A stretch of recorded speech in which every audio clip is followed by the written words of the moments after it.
Gedung kos itu berdiri di belakang kampus tua.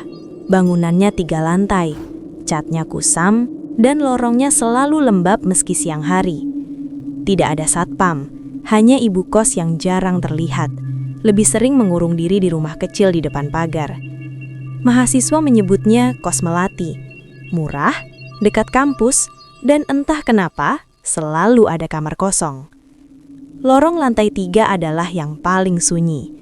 Lampunya sering redup, kadang mati sendiri. Udara di sana dingin, tidak peduli cuaca sedang panas atau hujan. Di ujung lorong itu, ada satu kamar yang tidak pernah ditempati lama. Nomornya 309. Dan disitulah Santi akhirnya tinggal. Santi, mahasiswi semester 3, sedang kepepet. Kos lamanya naik harga, sementara uang kiriman orang tua telat. Saat melihat iklan, kamar kosong, lantai 3, murah, langsung isi, ia langsung datang. Ibu kos tidak banyak bicara, hanya menyerahkan kunci kamar 309. Kalau dengar apa-apa, jangan ditanggapi, katanya datar. Santi mengira itu cuma candaan orang tua. Kamar 309 kecil, jendelanya menghadap tembok gedung lain. Bau apek samar tercium, seperti kayu lama dan sesuatu yang pahit. Di langit-langit kamar, ada bekas noda hitam memanjang, seperti bekas air bocor. Santi tidak tahu, noda itu tepat di atas tempat gantungan kipas angin. Malam pertama berjalan aneh. Sekitar pukul 2.30, Santi terbangun oleh suara kursi diseret pelan. Padahal ia tinggal sendirian. Ia mengira itu suara dari kamar sebelah. Tapi saat ia membuka mata, kipas angin di kamarnya berhenti berputar. Udara mendadak dingin. Dari arah kamar mandi, terdengar suara nafas perempuan, berat dan tertahan, seperti orang yang sedang menangis tanpa suara. Santi menarik selimut sampai leher.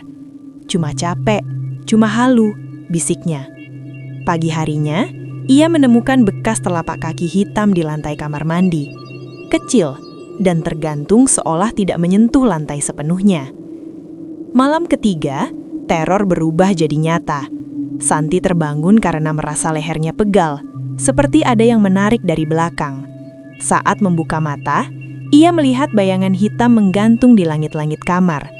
Perlahan, bayangan itu turun. Seorang wanita. Rambutnya panjang menutup wajah. Lidahnya menjulur biru kehitaman. Lehernya hitam membekas, seperti terjerat tali. Kakinya tidak menyentuh lantai. Wanita itu berbisik, "Ini kamarku." Santi menjerit histeris sampai penghuni kos lain keluar kamar. Saat lampu dinyalakan, sosok itu menghilang. Namun di leher Santi, muncul bekas merah melingkar. Salah satu penghuni lama akhirnya bicara. 3 tahun lalu, kamar 309 dihuni seorang wanita bernama Mira, mantan mahasiswi. Ia pendiam, jarang keluar kamar. Suatu pagi, bau busuk tercium dari lantai 3. Mira ditemukan gantung diri di kamarnya, menggunakan kain panjang yang diikat ke kipas angin. Sejak itu, penghuni kamar 309 tak pernah betah. Banyak yang sakit tanpa sebab, ada yang pindah mendadak tanpa pamit. Ibu kos hanya menutup kamar itu sampai butuh uang lagi. Santi menangis malam itu. Ia sadar, dirinya bukan sekadar diganggu, ia sedang diminta pergi.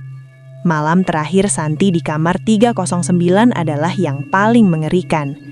Lampu mati, pintu kamar terkunci sendiri, dan dari langit-langit terdengar bunyi tali berderit. Wanita itu muncul lagi. Kali ini lebih dekat. Rambutnya terangkat, memperlihatkan wajah pucat dengan mata melotot. "Temani aku." Kipas angin berputar kencang tanpa listrik. Santi menjerit sambil membaca doa sekuat tenaga. Pagi harinya, ia keluar dengan wajah pucat dan suara habis. Hari itu juga, Santi pindah, mencari kontrakan lain meski lebih mahal. Dan kamar 309 kembali kosong. Lampunya kembali redup. Lorong lantai 3 kembali sunyi. Menunggu penghuni berikutnya yang tidak tahu apa-apa. Karena tidak semua kamar kosong, benar-benar kosong. Terima kasih sudah simak video ini. Ketemu lagi di video selanjutnya. SDB ARTAI undur diri, dan bye-bye.